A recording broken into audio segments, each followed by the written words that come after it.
Hey friends, Peggy Hall back with you from thehealthyamerican.org. A quick introduction to a deep dive interview I have with Dr. Will Tuttle, who wrote this book, Food for Freedom. He is a vegan. He speaks about veganism in this interview. So if that is not something you're interested in, this would not be the interview for you. I am not advocating that path for you one way or another. That should be a conclusion and decision that you draw on your own. So I just wanted to give a few introductory remarks. He has very good information, especially about the psychosis. I think he calls it the metaphysics of masks. And I'm going to break that down for you in a different video another day, because he talks about so many of the issues that I was fighting against as well. So without further ado, please enjoy this deep dive interview with Dr. Will Tuttle.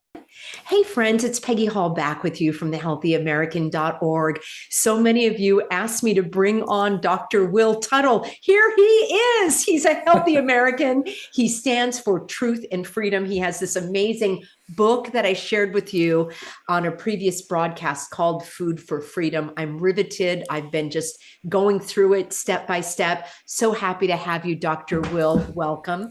Thank you, Peggy. Show. All right, I'm delighted. I've been a big fan of yours since the early first days, the dark days of March 2020 when things started off. So thank you for all the work you've been doing. It's fantastic. Oh, absolutely. Isn't it interesting how evil seeks to destroy, but we create solutions? And I have counted among my friends like 1,000-fold, right? Now, going through all of this, we've been making connections. We've been increasing our knowledge, our awareness, our education, our solutions. Before we started recording, I was saying how grateful I am for your book, because it's not fear-mongering. It's actually kind of like an encyclopedia of the ills of what's been inflicted upon us by all the, big pharma, big medicine, big banks, big ag, the food industry, but you also give solutions for our healing. So before we get underway, I just want to do a quick introduction for those who may not know you. And so Dr. Will Tuttle, he's really, I would say, a visionary author. And he's visionary in many ways because he has the power of discernment. And I think that's a lot of the reason why some people are gullible. They're not seeing clearly. He is the best-selling author of a book called The World Peace Diet. It's been published in 18 languages. And he's well decorated. He's the recipient of the Courage of Conscience Award and the Empty Cages Prize. I shared with you the Food for Freedom book, Reclaiming Our Health and Rescuing Our World. He's actually a musician. His wife is an artist. In this book, she's got a lot of inspiration for really yummy meals. And he is also the author of Your Inner Islands, all about developing intuition. And he is author of other books, or an editor of a book called Circles of Compassion. You know what, friends? I'm going to leave a link for you to his website, willtuttle.com, so you can read about all of the things that he's done and all of the contributions that he has made to living a more compassionate, healthy, thoughtful life. And he has been a vegan since 1980. He's a frequent radio, television, and online presenter. He has several wellness and advocacy training programs. It goes on and on. Author of many books. He's got many websites, but the best place to find him is willtuttle.com. So thank you, Dr. Will, for coming on board. We're going to talk about how we got in this mess in the first place over the last few years, and how we can get out of it. You cover so much of that in your book. Right. Well, I think it's important to realize that we can get out of it. And the main message really in both the World Peace Diet, but especially in this book, which was really inspired, like you say, by the problems that we've been having the last 4 or 5 years with COVID and everything else, is basically that when we steal the freedom and sovereignty and well-being and so forth of literally billions of other beings, we shouldn't be surprised when we find that happening to us. It's an ancient spiritual teaching. As you sow, so shall you reap. God is not mocked. And so it's really, that's kind of the underlying idea, is that we're all born into a culture where from the time we're little kids, we're just participating in rituals, mealtime rituals, where animals are force medicated against their will, again, by the millions, and they're dominated and exploited. And we don't really see it. It's not that we're bad, evil people wanting to harm other beings. We just see them as livestock. We reduce them. We're raised in a society, so we're kind of put into in a somewhat of a hypnotic trance by the whole thing, by very well-meaning people, our parents and teachers and friends and neighbors and relatives and doctors and ministers and everybody. They're all engaging in the same behavior. But it does, when you look deeply into it, it creates a foundation where we don't really want to look too deeply into our food. And our food is our most intimate connection with nature and with our society. You don't get more intimate than actually eating something. That's very powerful. And so since we're raised from the time we're little kids to just not look deeply at what really went into making the bacon and the sausage and the cheese and all these things, we basically learn to kind of stay shallow as a society and not look deeply, not really feel and care deeply when it comes to food. And then we see these animals, especially cows and pigs and chickens, as mere matter. You know, we buy and sell them by the pound as if they're just sacks of cement. And so that not only causes tremendous suffering to them, it always boomerangs back to us, and we begin to see ourselves as mere matter. And this society we're born into is the most materialistic society in the history of the world, in the sense that we're taught in school that there was a big bang and everything just sort of happened. There's no meaning. Everything is random. I mean, this idea that we're just random products, that comes out of a society of animal agriculture, 10,000 years of wounding, just getting stronger and stronger and stronger and more disconnected from the spiritual truth of being, which is that what we are is consciousness, awareness, eternal.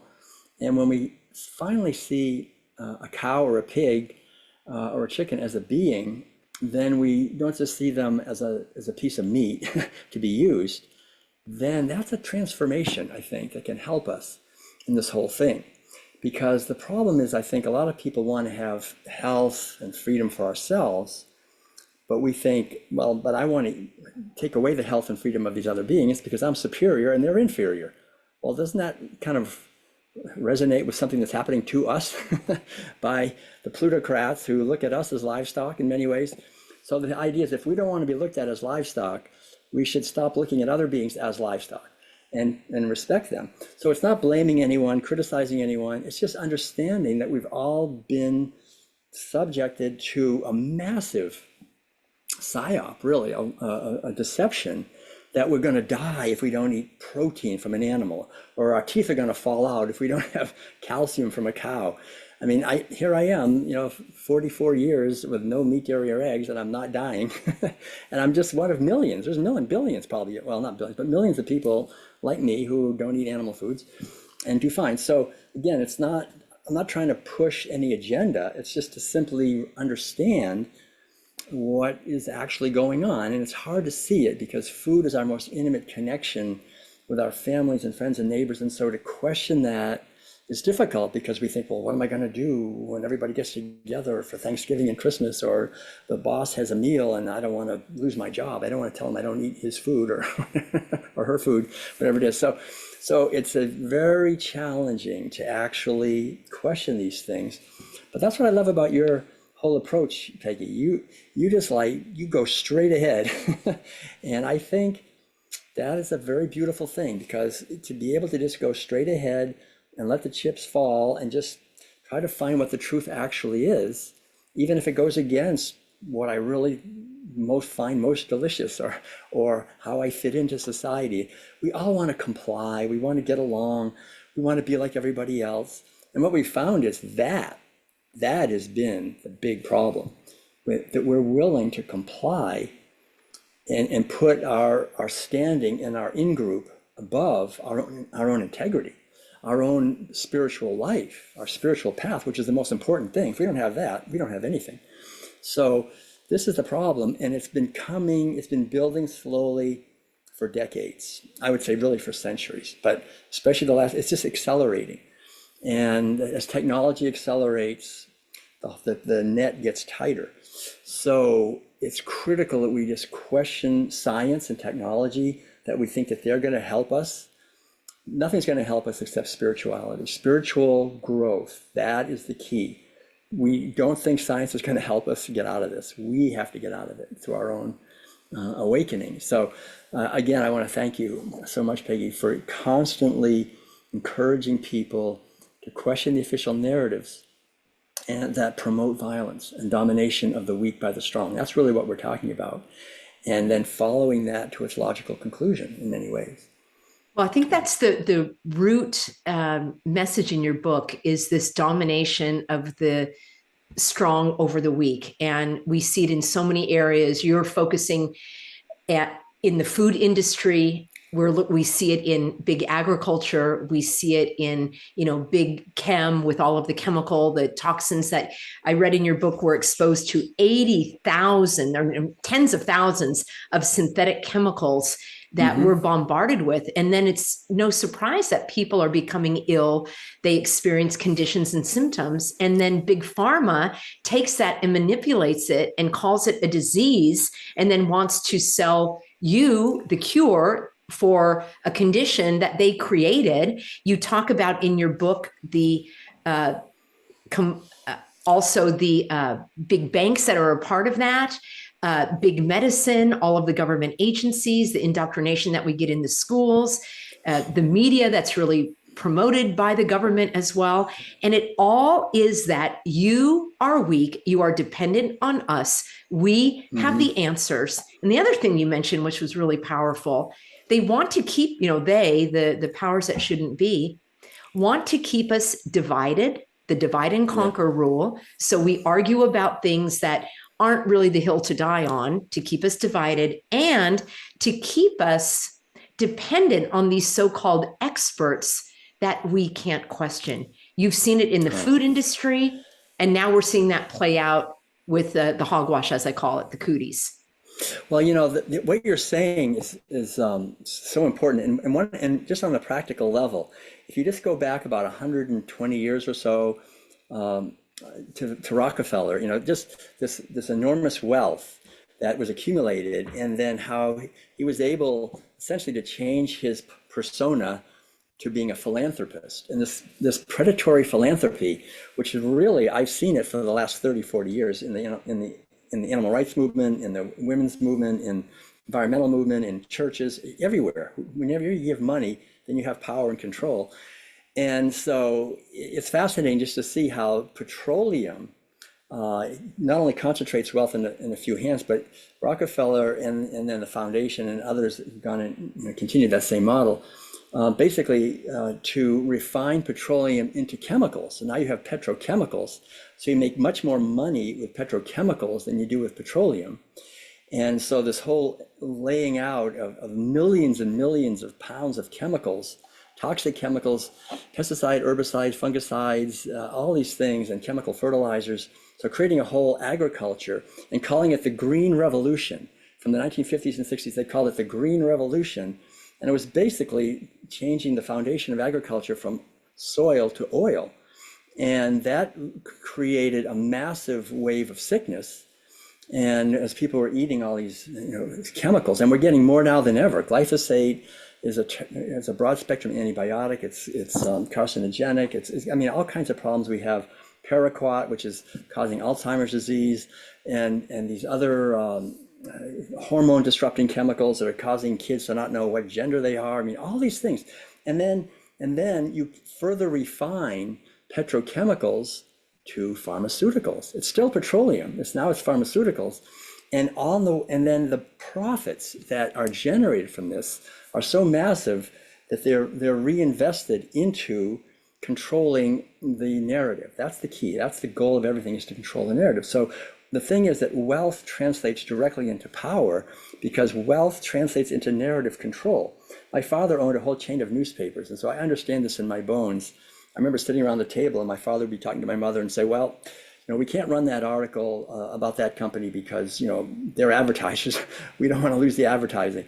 So I know, but I realize most people don't know. I know in my bones, don't trust the media, because I was raised in it. And I know that when I read a newspaper or listen to the television, I'm getting the view of advertisers. And who are the biggest advertisers? The food industry, fast food especially, chemical industry, pharmaceutical industry, the bankers, petroleum.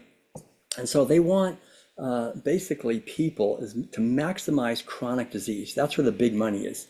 And as you know, we've talked about this, I'm sure, but back when I was a kid, we had very few of these jabs. And there was, maybe 5 or 6, or maybe at the most 10% of Mhm. people had chronic disease. And now it's up to close to 70% have some kind of chronic illness. So this is weakening the population. And when you have people who are sick and don't have a lot of energy and have brain fog, you have people that are easily controlled. The That's last it. thing, the last thing they want is people that are healthy, That's right. vigorous, alert, aware, communicating, looking at things, or researching, all of that. And so my PhD actually from UC Berkeley is in education, and you have the same similar interests. You've really been into education, and I think that's the other thing is that Rockefeller early on got into education. He got into educating the whole educational system, especially medical, it's education of doctors, and the Flexner report back in the 1910s, which basically just eliminated homeopathy and everything Mhm. else, and just said all you can do is pharmaceutical medicine. That's science-based. And so we have been brainwashed and programmed on such a massive scale to materialist medicine, fear-based, very Yes. fear-based, germ theory oriented. Yes. And one thing I just want to mention, maybe it's going a little deep, but I think I just want to mention this, which is that the reason I think that germ theory is so attractive to us is that it makes us into an innocent victim. Mm. We're good people. We like a good steak. We like we do this, we do that, and but then we get attacked just out of the blue by these germs, these viruses, these things. You don't know where they are. There are all these evil enemies. They're out there, and if we're healthy and we have a basic sense of kinship and connection with the natural world, with God's divine creation, or all around us, we're in it, we're not that doesn't resonate really. It's like I'm not a victim. I But love that. when we're disconnected, see, the thing with what animal agriculture does, unfortunately, is it's like we are committing such a massive onslaught of violence towards these animals and ecosystems. We're cutting down rainforests now at about 4 acres per second to grow genetically engineered soybeans to feed to cows and pigs and chickens and factory farm fish. We're just destroying rainforests and habitat and oceans and all this to overproduce food. We don't need to. We could dramatically reduce our environmental footprint if we ate just plant-based foods, especially organic. So we're in this war basically against wildlife, against nature. Farmers are always trying to kill off all the wolves and prairie dogs and foxes and all these animals because they interfere with their property. And so that war against nature, then nature is no longer our friend, our the source of our life. Now nature is something we have to dominate and exploit. And so we have a whole science that comes out of animal agriculture, which is to protect and control and dominate nature, the natural world. And so so this is what we're born into. We're eating this. This is in our educational system. It's in everything.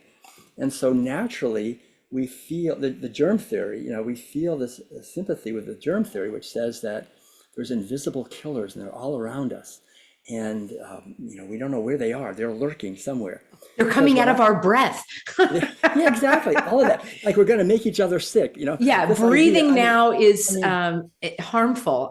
You have friends. You've got to read this book, and you've got to read the chapter, which is oh yeah. the metaphysics of masks. I think I'm going to do another video about this in particular because you summarize actually in great detail all of the harms, and that's part of it. Fearing another being, right? That we are breathing God's breath, right? That is spirit, inspiration, breathing it in. Now that's harmful. All of these twisted narratives that they're trying to control. Yeah, I didn't mean to interrupt you there, but that's what now we can point to an invisible boogeyman instead of being responsible for our own choices. Talk about living in fear. Well, see, the thing is, that's true. But the other little point the final thing I wanted to say about that was that when I go to the store or to the restaurant and I take out my wallet and I pay for a steak or for cheese or something, I actually myself am the invisible killer of that poor cow or chicken or whatever. Somewhere because of my purchase, an animal is being abused and killed. But I don't want to think about that, so, but we know it at a deep level. We are intuitive and I think we are compassionate and we do have a feeling for what's actually happening. So we create this whole reality where we say, well, there's these invisible killers out there because that's what we are. I studied, not only the religious teachings, which really emphasize this in Christianity, and actually I studied a lot of other religions too. And I think underlying everything is the idea that for us to create a world of harmony and peace, it flows out of our thoughts, words, and deeds, our actions. And so if we're sowing seeds of being invisible killers, of being the one no one knows, that animal doesn't know, but it's because of me, I'm killing, then we sow a seed it's going to bear fruit. When you plant a carrot, you don't get broccoli, you get carrots. So we sow those seeds by the millions every day, and we find we have millions of people who are afraid of invisible killers, and we just buy into that narrative. And so the thing is, the pharmaceutical industry and the sort of pharmaceutical medical complex, this whole thing, and the bankers in the background that are making all the money on this whole thing, they're not only predatory, but they're parasitic. They're like parasites. They just feed on our fear and our ignorance and our violence. See, the thing is, we are committing a lot of violence towards ecosystems and animals, and really each other, but which we don't want to take responsibility for. So, and the animals can never retaliate, they just take it, but our violence towards them retaliates. It comes back as either heart disease, liver disease, kidney disease, cancer, or as people that are doing the same thing to us. And we don't want it to happen to us. So that's a healthy thing. We don't want it to happen to us. That's healthy. So I think the path forward is the spiritual path of discernment, like you're always emphasizing, to really make an effort. And it's not only inner work, it's also teamwork. Like we support each other as a team, like help each other, but also to, as much as we can, to liberate those who we may be unknowingly imprisoning and harming, to do our best to be sensitive to that. Then we're sowing seeds of kindness and caring, because people say, oh yeah, I'm very loving, I'm very forgiving. And yeah, but how are you actually living? That's the question. And I think the spiritual traditions of the world call us to be congruent, that our actions and words are congruent. If they're not, we're going to have this cognitive dissonance and all these other kinds of dissonances in our society. And we're seeing that just exploding now with, like you say, with divisiveness and all these other issues that we're having. Yeah, it's like a double-edged sword. These the powers that shouldn't be, they preyed upon that innate desire to help and be compassionate and caring, and they twisted it around to make these evil practices appear benevolent, and restricting our breathing, covering, dehumanizing the individual with, these, I call them suffocation devices, so that people then, when they were in these disguises, and I think everybody experienced that, literally being, you weren't exactly face to face since their face was covered, but you described that in the book as well, where people could behave in a way that they never would if they actually had their face exposed. So the bad guys took what a compassionate, caring person might normally do, like, oh, I don't want to harm anyone by breathing on them, but then turned it around, and it actually, that was the diabolical evil of it all as well. So they have a way of twisting that, and then people that grew up not questioning authority because of their woundedness, their trauma, these descriptions that you're providing us in terms of, the food industry and how we were inculcated into that, indoctrinated into that, and then never questioning authority. So there might be laziness on the parts of some individuals. There just may be fear that they don't want to be different than anyone else. That probably goes along a lot with not wanting to make these choices that are going to be different than what society approves of. But there's something I need to have you touch on, Dr. Will, that is so interesting about the plant-based movement. Now, you've been a vegan for 44 years.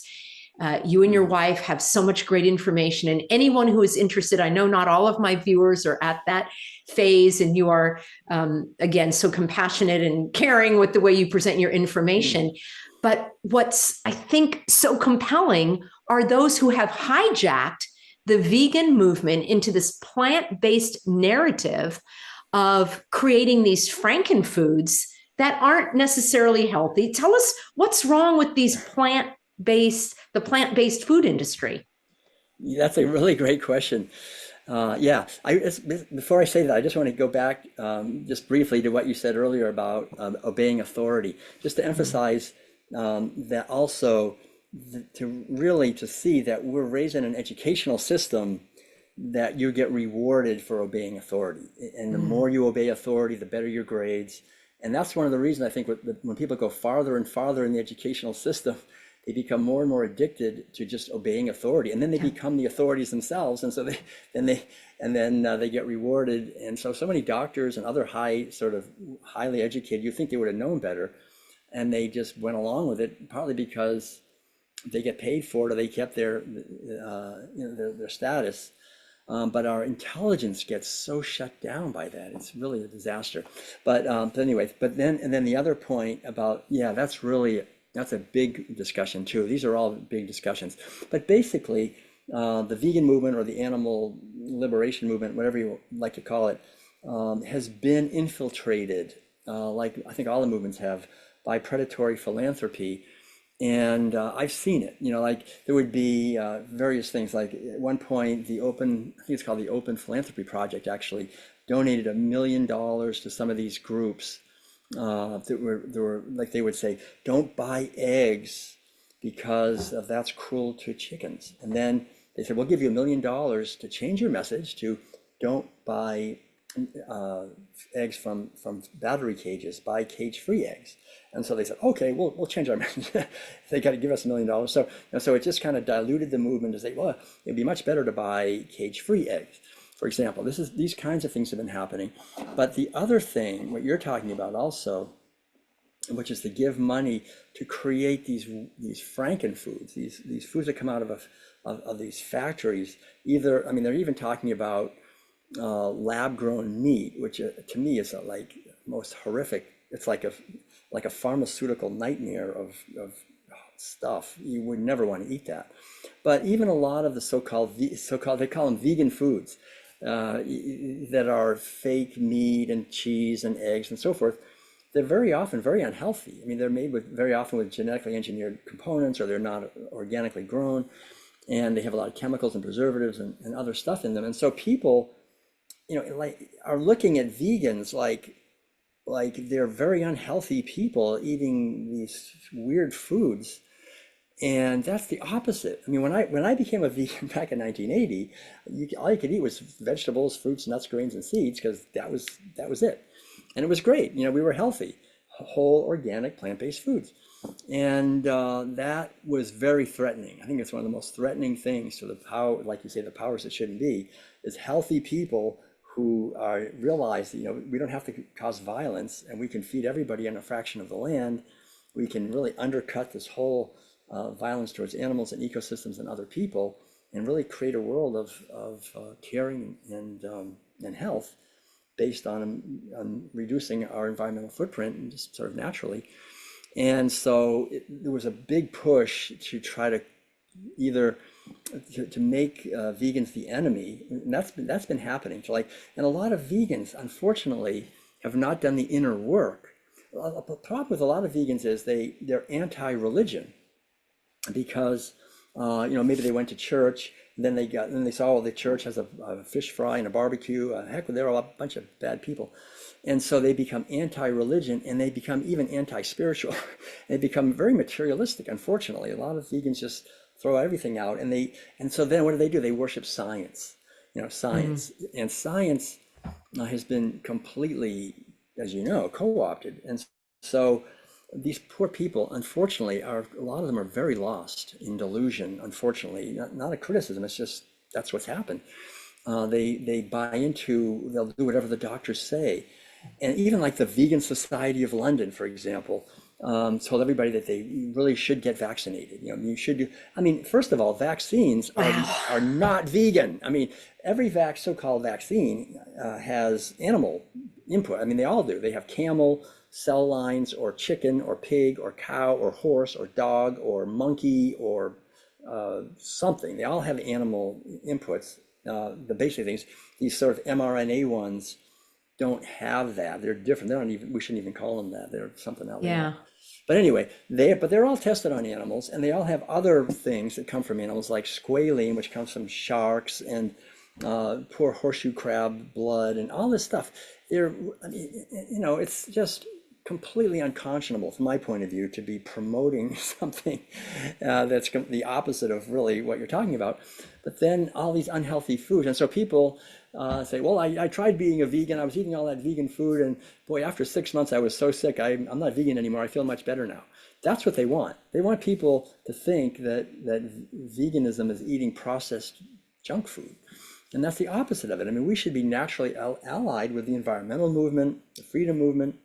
It's all the same movement. It's people who care. It's like caring about ourselves and our loved ones and our families and our environment and animals and our earth. And it's based on that divine feminine power of caring, which is the foundation of a healthy society. And so these predatory philanthropists, I mean, and also the plutocrats, it's the same people. I have to say, they're savvy. They know how to not only control the narrative on their side, but also to try to start controlling the oppositional narratives and getting people fighting with each other. That's right. And so for me, just being a health freedom advocate, a lot of the Veg Fest, for example, I'm not allowed to speak. They say, I'm like not allowed. You spread vaccine misinformation. You're not allowed here. Wow. So I was always the most welcome anywhere, everywhere, and the whole entire vegan movement all over the world. I mean, I could go any kind of. We've been to China, India, all over the world. 50 countries. And I saw it happen. I stood up for health freedom, and all of a sudden it was like, I posted something I remember on Facebook, like we should all get together and not believe this whole thing about contagion and all this baloney. And oh man, I was just totally attacked by the vegan movement. Isn't that amazing? I've been in animal rescue for many years, most of my life. Animal advocacy and humane education and so forth. I found the same thing, and I was shocked because I thought these were the very individuals that could see the oppression and the tyranny that they had experienced with these county-run, slaughterhouses known as animal shelters. And I thought certainly they would not fall for the shenanigans in these narratives of the government. I had no idea that was happening in the food freedom and vegan world as well. That is astounding. What I was compelled, what was so compelling in your book about these, plant-based plants, this food is being created in plants and being infused, as you say. It's not necessarily organic or non-GMO. It might be. It likely contains these flavors and additives that will continue to keep you sick, and you pay more for it, and it still is a stress and strain on resources. And why not just grow some carrots and beans, as you say? As a matter of fact, if people are interested, you've got to go. I will share the website. You're going to go to willtuttle.com. And in this book, his wife has, you've included a shopping list of the kinds of foods that you eat, grains and veggies, proteins, including peas and beans, other legumes, herbs and spices, fruits, flax seeds, almonds, walnuts, tomato sauce. These are like normal, natural foods. These are not created in a laboratory with probably some petroleum products. And remember that Beyond Meat was being promoted a couple of years ago, and every restaurant was carrying it, all Impossible burgers, impossible things. I don't even think it went anywhere because I don't think anybody liked that at all. But that is part of the deception. And as we wrap up, I want to circle back to your introductory remarks in the book, and you speak very persuasively about this concept of gullibility, right? So tell us again, what is gullibility and why is it so destructive? It's not a passive state. Right. Well, what I've realized, every religion in every society, there are certain primary commandments, like don't kill, don't steal, don't commit sexual misconduct. And the other big one is don't lie, don't deceive. And the interesting thing is that with these other ones, if someone, harms us, usually we know we've been harmed. But with deception, we can be harmed and we have no idea it happened. We don't even know. They can be deceiving us and taking things from us and disempowering us, and we don't know. So deception of all violence is the most dangerous and damaging and long lasting. It can go on even from generation to generation. And so what we have to understand is there's an old saying, you cannot fool an honest man or an honest person. And I think there's a lot of deep wisdom in that. When we're really honest and authentic, we're not easily fooled because we're not trying to fool others. And we can see through charades and scams pretty easily. But we're raised in a society where we're all in many ways manipulating each other and kind of fooling each other, because that's part of what our system is based on. It's like we have a resume, we're trying to give a good impression, we're just, and we work our way up the ladders. And so there's so much deception going on that we're engaging in that we tend to find ourselves easily fooled in our society. We tend to be, which is a word for that is gullible. We tend to be gullible. We just fall for it. Yeah. and we think, if we figure it out later, man, if that guy fooled me, we think that we're a victim. Like, oh, that just, he was the bad guy, not me. I'm okay. It was his fault. He shouldn't have fooled me. And really, I don't think so. I mean, if we're really honest, we're not that easily fooled. Usually there's some kind of a payoff. Maybe it's subconscious, but it's because we don't really want to know. And so we are called, and the thing, of course, that now we see happening is that something I coined this term, toxic gullibility, which I think is, it becomes toxic because it can reinforce gullibility. It does reinforce gullibility in others. If someone watches TV and goes, "Oh my gosh, there's a pandemic. I better wear a mask." And so then, pretty soon everybody's wearing masks. And Madeline and I would always be the only ones in the store not wearing a mask, and it was daunting in a way. They're all looking at us like, what's wrong with you? Because there's this reinforcement, and so gullibility, as it builds on itself, it destroys the natural immune system that a society has to fend off deception. I mean, deception destroys relationships. It'll destroy a society. It'll enslave people. Deception will enslave people.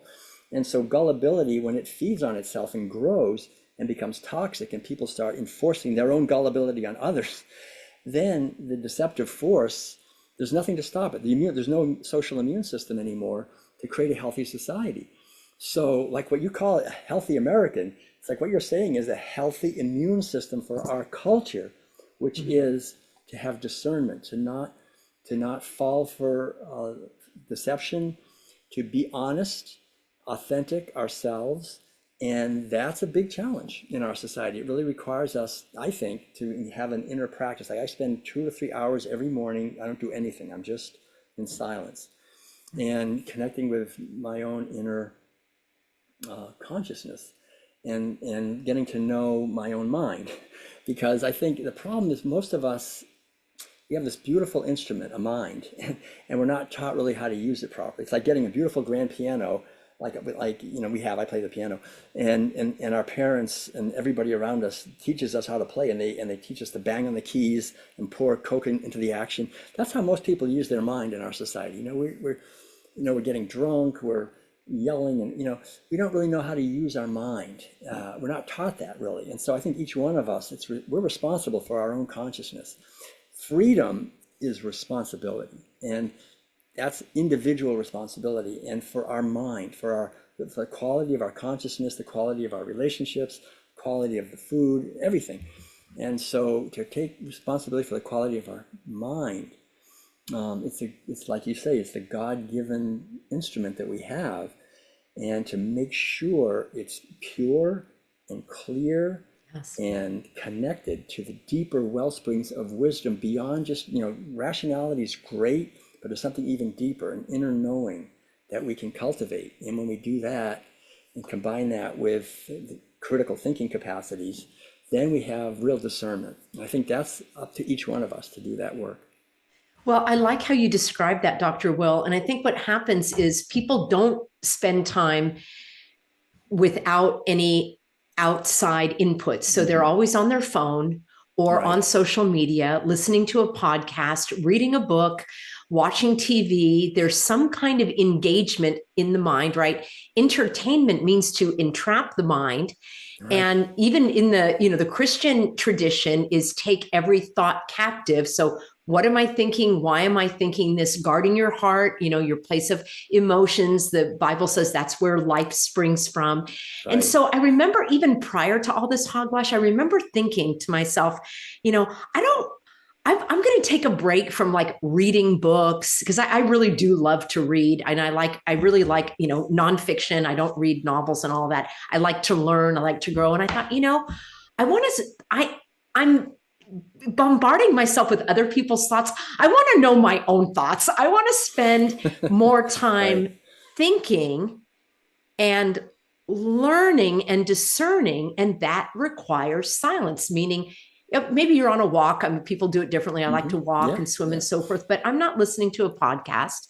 I always recommend people on this channel to not pay attention to the headlines, to, walk that line of being informed, but not obsessed. So what you're describing, I think, is so important that people take a break from all of the noise of what's going on in their life. And I've got to tie back to that gullibility for a moment, because friends that are listening, gullibility, meaning easily swayed. You're not going to dig deeper. You're going to take what people say. It's not a passive ignorance. It's an active harm to our society. I did a whole video on that based on the introduction in this book. And it was so eye-opening because I think I even dismissed a few people like, well, they didn't really know. No, I knew they could know. And certainly by now they know. And I do welcome everyone on board. I mean, if you're just waking up, hop on board. This is the place to be.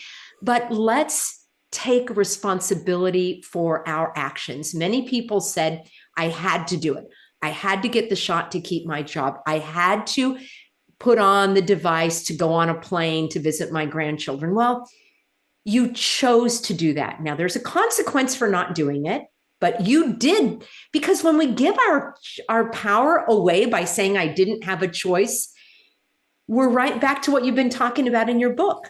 We're participating in the oppression and the tyranny by giving up and giving over our freedom. So what do you have to say for us as we wrap up? Food for Freedom, great place to start. I'm going to do a separate video. I want to talk about your chapter on masks, because it's kind of PTSD a little bit, but that's the other thing. Let's stand in confidence. We don't need to be afraid of the fear mongers, or I call them the flu mongerers, and they're going to trot that out again. We're not over. We're not through it. That's right. But more people have stood up. We're connected. We're more educated and informed as to what's going on. And the number one tool that they're using is fear. And you explain in your book why we're prone to that. And then you gave us this idea. You shared your practice of spending time in silence and really not being a part of what's going on in the world. What are a couple other actions we can take in our daily lives to stand in freedom? Well, I think you've really summed it up really well. The main thing, I think, is that not only the silence, but also understanding that what we are is not just this body. We are what makes this body possible. We're far greater. That's the source. As long as I think I'm just this body, I'm going to be afraid. Oh my gosh. Once we understand, no, we're far greater than that. They don't have any power. They don't have any power. So we have to do that. And then like this idea just came to me today of teamwork, like working together to help raise awareness.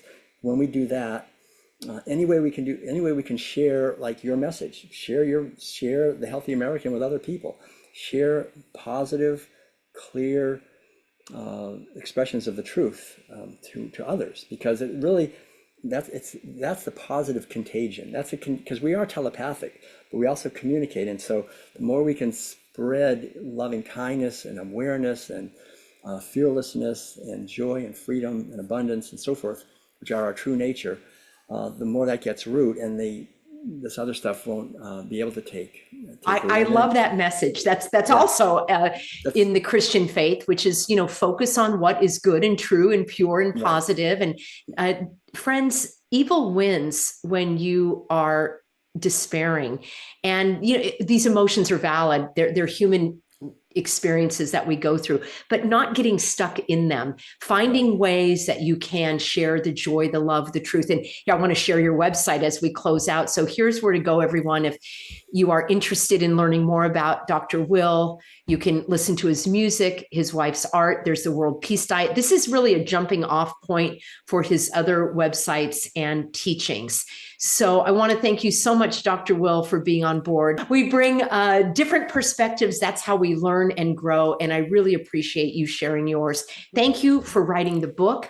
Thank you for reminding us of so many of these elements that we may have overlooked over these last few years of the Right. collective trauma that we've experienced. And we're going to come out of it stronger than ever. Definitely. Thank you, Peggy. And thank you, everyone. Thanks. Okay. Hope to see you again, Dr. Will. Take care.